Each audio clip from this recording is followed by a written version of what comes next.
Bonjour les amis, bienvenue sur PowerTrade, la chaîne des stratégies d'investissement simples et efficaces. Alors, comme je vous l'avais dit dans ma vidéo de dimanche, j'ai acheté DBS Group, une banque qui est cotée à Singapour, une banque singapourienne. J'ai acheté du STEF et j'ai aussi acheté un petit peu de Coca-Cola. Alors, acheter du Coca-Cola, c'est beaucoup dire, puisque j'ai vendu 88 Coca-Cola sur DEGIRO et pour en acheter 90 sur le compte Saxo Bank. Donc c'est une sorte d'acheté-vendu avec un peu plus d'acheté que vendu. Mais voilà, on a ceci dit augmenté légèrement notre position sur Coca-Cola. Et donc notre résultat aujourd'hui s'élève à 7,87% depuis le début de l'année. C'est 89 225 euros qui ont été engrangés depuis le début de l'année. Nous avons aussi acheté quelque chose, mystère. C'est pour les premiums, donc les premiums ont été avertis, mais c'est une toute petite ligne de 3407 euros. C'est pas grand chose, mais voilà, c'est comme je vous l'ai dit, les amis, je me polarise un petit peu sur les mines et surtout sur les mines d'or. Donc vous aurez accès sur le site powertrade.fr d'ici une dizaine de jours, vous aussi bien sûr, à cet achat mystère que vous découvrirez dans 10 jours les amis. Alors tout de suite, allons regarder sur TradingView ce qu'il se passe sur Coca-Cola. Voilà, on a un croisement de moyenne 2 jours, 12 jours. Donc voilà, notre intérêt sur Coca-Cola, il découle de ce croisement, les amis. Concernant l'achat que nous avons fait sur DBS, nous avions aussi un croisement de moyenne 2 jours, 12 jours il y a déjà quelques temps, il y a 2 semaines. Et puis là, comme je vous l'avais dit dimanche, on avait cassé ce trend qu'on va revoir.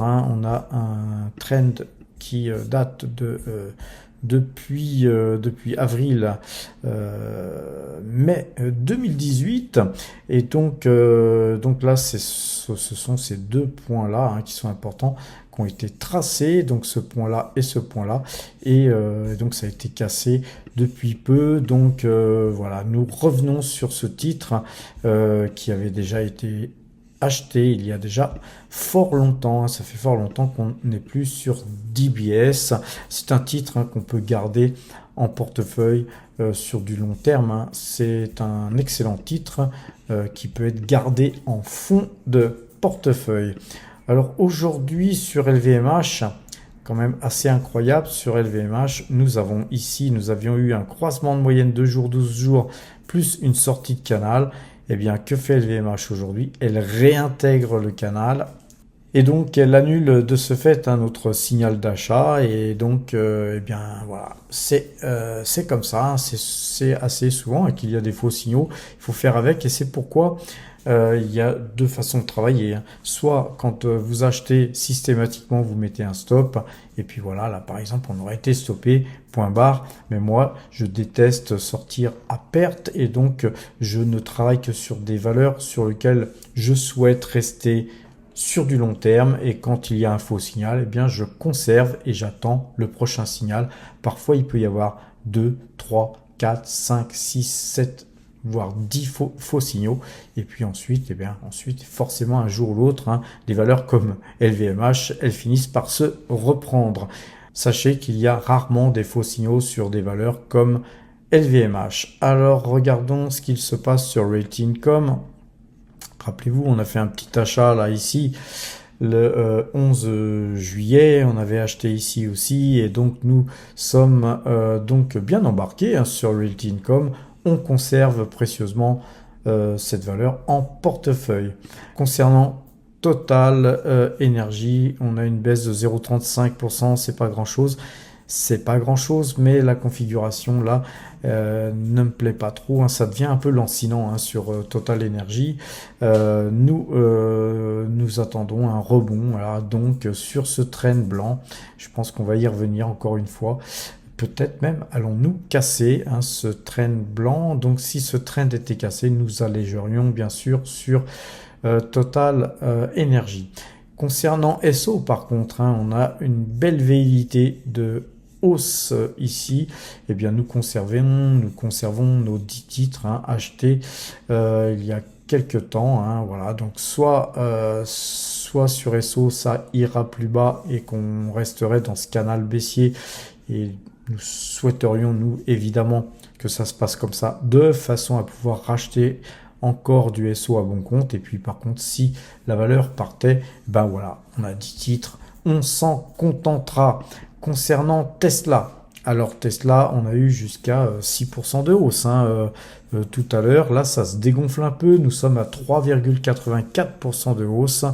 Nous conserverons aussi nos titres Tesla. On en avait acheté 10 à 190,20, 10 à 168,66 et dernièrement on avait acheté 15 titres puisqu'on avait vendu sur 2 gyros comme on a fait aujourd'hui sur Coca-Cola. On avait vendu 10 Tesla pour en racheter 25. Donc on avait acheté au total finalement. C'était un acheté vendu qui nous permettait d'avoir 15 titres en plus à l'achat qui avait été acheté à 245,66. Voilà, on est à 257,86 et la configuration est très belle les amis. C'est un peu normal que ça se dégonfle. C'est un petit peu normal que ça soit volatile après une hausse pareille. Finalement, on a pratiquement fait un pullback ici, puis on est en train de repartir. Je reste très confiant sur le titre de par cette configuration très acheteuse. Concernant Google, alors sur Google, on a eu un petit coup de mou là dernièrement, mais voilà, belle bougie là aujourd'hui avec plus 0,88% de hausse. On a l'air de rebondir sur ce bas de canal haussier. Eh bien, tant qu'on reste dans ce canal haussier, on ne s'inquiète pas sur Google. Et puis, même si on cassait, de toute façon, nous conserverons bien sûr nos positions. Nous étions, rappelez-vous, acheteurs de Pan African Resources. Nous sommes toujours. Ce titre gagne 0,93%. La bougie n'est pas super belle. Par contre, la moyenne 2 jours, 12 jours reste à l'achat pour l'instant. Concernant Kaufman et Broad, donc vous voyez qu'on a eu un signal d'achat ici, on a fait un pullback, on est reparti. La moyenne 2 jours, 12 jours rebondit, donc la 2 rebondit sur la 12. Nous sommes donc sur une configuration très haussière, donc on conserve bien sûr ce titre précieusement, un titre qui verse un dividende sympathique. Et concernant Egg Autoliner, même chose, on a 1,99% de hausse aujourd'hui. On a une configuration plutôt de retournement là ici, puisque la bougie là aujourd'hui a tenté de casser ce plus haut qu'on avait ici. Voilà, on a quand même la moyenne 2 jours, 12 jours qui est vendeuse. Voilà, je pense qu'on pourrait quand même aller revenir toucher ce trend encore une fois, je pense. Regardons Nvidia, prise de bénéfice sur Nvidia, on est en clôture, oui, la moyenne 2 jours, 12 jours reste cependant acheteuse. On conserve bien sûr nos titres comme nous conservons nos titres Taiwan Semiconductor avec une moyenne mobile 2 jours, 12 jours très acheteuse. Là ici on est en train de consolider. Je pense que ce titre devrait continuer bien sûr à monter. Nous conservons bien sûr nos Taiwan Semiconductor. Concernant Barrick Gold, rappelez-vous, nous sommes très acheteurs sur cette valeur puisqu'on a fait feu 5 fois, 4 fois là au mois d'avril. On a fait feu ici au mois de mai aussi une dernière fois. Et puis ensuite, le titre a continué à baisser pour se reprendre assez fermement puisqu'on a la moyenne 2 jours, 12 jours qui est acheteuse là depuis le 20 juin. Et donc nous sommes donc dans une configuration très haussière. Ce trend avait été cassé vendredi, rappelez-vous. Et puis là, aujourd'hui, Barrick Gold a une bougie là qui est très haussière, hein, puisque là vraiment on est en train, on a fait un petit pullback sur le trend pour repartir, on est en train de partir bien comme il faut. On a acheté aussi Steph aujourd'hui, hein, donc on a acheté Steph, pourquoi? Tout simplement parce que moyenne mobile 2 jours, 12 jours, très acheteuse, cette valeur, on a rebondi hein, sur cette moyenne 12, hein, la 2 a rebondi sur la 12 quasiment, là on avait un gap à l'ouverture, je vous l'avais dit dimanche hein, que j'achetais cette valeur, et bien là, comme quoi l'analyse graphique hein, quand même c'est assez phénoménal, on clôture pile poil sur ce plus haut, hein. On a donc eu beaucoup d'espoir hein, pendant toute cette journée de cotation puisque la bougie était bien verte et bien épaisse, et puis là finalement on clôture là, donc en fait c'est un peu une journée pour rien aujourd'hui, malgré ce gap et 1,63% de hausse, hein. On n'est pas du tout dans la configuration de ce matin. Ceci dit, c'est très acheteur sur Steph, et Steph c'est une excellente valeur de fonds de portefeuille. Alors regardons Parex, Parex, là on a un croisement de moyenne mobile 2 jours, 12 jours, et ouais, c'est vraiment une journée à acheter ce titre. Voilà, moi je vais pas acheter ce titre hein, car j'ai quand même pas mal acheté aujourd'hui. Je vais passer mon tour, hein, mais là vraiment on a sur Parex une belle configuration d'achat, les amis. Hein. Moi j'aurais pas acheté autant aujourd'hui, j'aurais acheté du Parex. Alors concernant Champion Iron, c'est une mine hein, aussi qu'on surveille. Et bien là aussi pareil, hein, on est en clôture, hein, n'est-ce pas? Voilà, donc en clôture on a un petit signal d'achat, c'est faiblard, mais voilà, demain on pourrait pourquoi pas acheter ce titre hein, si la bougie du lendemain nous permettait de conforter ce signal d'achat. Concernant Crédit Agricole, on a toujours cette configuration acheteuse. Hein, nous, on s'abstient d'acheter. Là aujourd'hui, on a pas mal acheté aussi. Et concernant Verallia, on va encore attendre, hein, les amis, car visiblement, il y a beaucoup de vendeurs à découvert hein, sur ce titre. Hein. C'est un titre qu'on affectionne particulièrement, mais la société a publié des mauvais résultats, on n'est pas dans une guidance qui est super géniale, donc c'est un titre hein, qui je pense va sûrement aller se promener sur les 25,70, 25,80 et sur ces zones là on verra peut-être pour espérer un signal d'achat avec un croisement moyenne 2 jours, 12 jours. Hein. On attendra de toute façon systématiquement un croisement de moyenne 2 jours, 12 jours sur Verallia pour acheter, car là, acheter sur des zones comme ça sans signaux, hein, ça serait tout simplement du jeu, les amis, on n'est pas là pour jouer. Sur Hermès, hein, exactement comme LVMH, hein, baisse aujourd'hui. Donc puisque l'action baisse, évidemment, elle reste dans son canal baissier. Pour nous, c'est super, hein, puisque nous attendons pour racheter cette valeur beaucoup plus bas. Donc, concernant Intesa San Paolo, on attend aussi, hein, puisqu'on est à 3,60, on était sorti à 3,31. Eh bien, nous attendons de voir si opportunité il pouvait y avoir. Voilà, il faut être patient, les amis. Concernant De Richebourg, eh bien, c'est pareil, on attend. Soyons patients, hein, puisque nous étions sortis à 4,55, on est à 4,61. On aurait pu avoir la possibilité d'acheter là un petit peu plus bas à un moment donné. On l'a pas fait, donc on attend parce qu'en fait, nous, on cherche des points plus bas sur De Richebourg.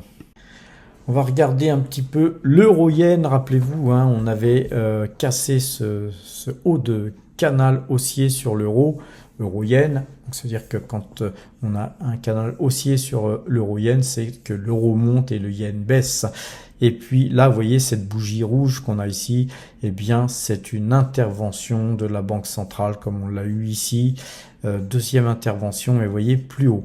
Donc ça veut dire que la Banque centrale, la BOJ, la Banque centrale japonaise, cherche à freiner la baisse du yen, mais n'y parvient pas. Donc elle est bien sûr qu'elle y parvient, mais temporairement. Et ensuite, eh bien, les opérateurs s'en donnent à cœur joie pour vendre du yen et puis acheter évidemment du dollar et de l'euro. Et donc globalement, je pense que là, voilà, c'est vraiment une configuration où il faut s'abstenir d'acheter du yen, et donc on essaye aussi de s'abstenir d'acheter des valeurs japonaises pendant que le yen se déprécie, bien sûr. Regardons les indices à présent, les amis. Vous voyez que le CAC 40, je vous avais dit que moi, je pensais qu'on allait casser ce trend jaune là par le haut et qu'on allait partir, qu'on avait une configuration assez haussière. Eh bien, vous voyez que j'ai eu tout faux puisqu'aujourd'hui nous perdons 1,19%. Nous restons donc dans ce début de canal. Nous avons formé un canal et ce canal, en fait, il part du gap que nous avions eu ici. On a eu un joli gap ici. On avait eu un gap ici avec 2 points ici que je trouve assez puissants, donc puisqu'ils correspondent à ce point-là. Donc voilà, moi j'ai tracé ça. Pour moi, c'est le canal de latéralisation sur le CAC 40. Donc si on venait à casser ça vers le bas, les amis, je pense que le CAC se prendrait une dérouillée, les amis. Par contre, voilà, on n'a rien qui nous permet de penser que nous n'allons pas rester quelque temps dans un canal d'incertitude, un canal où on risque d'osciller entre les 7450 et les 7750. Et donc voilà, soyez prudents les amis, car tout ça c'est de la de la volatilité. Et la volatilité, les amis, c'est très mauvais pour nos algorithmes, ce qui veut dire qu'on risque d'avoir des faux signaux. Concernant l'or, les amis, puisque la vidéo de dimanche, elle avait pour thème l'or, et bien l'or gagne 0,87%. Comme je vous le disais, nous sommes là en train de former un double bottom. Il faudrait qu'on casse ce trend orange là ici, mais je pense que voilà, on va au moins aller le toucher. Et donc voilà, donc c'est pourquoi aujourd'hui nous sommes aussi positionnés sur une mine d'or. Et donc il y a un article qui est écrit sur powertrade.fr. Les premiums ont le code d'accès. Alors, à présent, regardons le S&P 500. Le S&P 500, lui, par contre, il est hyper bullish. On est dans un canal haussier, très haussier. Et puis là, on a vraiment encore eu une force acheteuse aujourd'hui, puisque le S&P 500 gagne 0,59% au moment où je vous parle. Donc et bien sûr, cette configuration-là a l'air de ne pas vouloir se stopper. Donc voilà, on ne peut être qu'acheteur sur le S&P 500 pour ceux qui traitent sur les futurs. Vous avez nos algorithmes aussi sur le CAC, sur le DAX, mais aussi sur le S&P 500 et le Nasdaq. Tous les jours, les amis, sur le canal Discord PowerTrade Premium. Donc les amis, à quel prix avons-nous acheté, vendu nos actions aujourd'hui qui ont été achetées et vendues? Nous avions donc vendu 88 Coca-Cola à 63,645 sur 2 gyros. D'ailleurs, sur 2 gyros, puisqu'on a la 5400, on va faire un retrait de 5000 euros, puisque même 5300 euros, allez, 5300 euros, puisque ce compte est voué à être fermé au profit de Saxo Bank, les amis. Donc le retrait planifié. En tout cas, je suis très très content de 2 gyros. Moi, je les quitte surtout d'abord et avant tout parce que j'ai pas envie d'effectuer mes déclarations d'impôts. C'est très chronophage tout ça. Alors, Justement, hein, sur le compte Saxo Bank, nous avons acheté 90 actions Coca-Cola à 63,68 $. Et puis nous avions aussi acheté donc ce matin, très très tôt, hein, cette nuit même, 200 DBS Group Holding à 38 $ Singapour. Alors ensuite, regardons à quel prix ont été achetées nos actions Steph, hein. Rappelez-vous, on avait acheté 25 Steph et le montant net, hein, on est sur le Crédit Mutuel, hein, on n'a pas le prix là, hein, mais le montant net avec les frais était de 3442,23 €. Donc voilà, de toute façon je mettrai à jour sur Morning, hein, donc l'achat, si vous souhaitez voir à quel prix ça a été acheté. Et bien voilà les amis, on a fait le tour de la question. Je vous souhaite une bonne fin de soirée, portez-vous bien et à demain.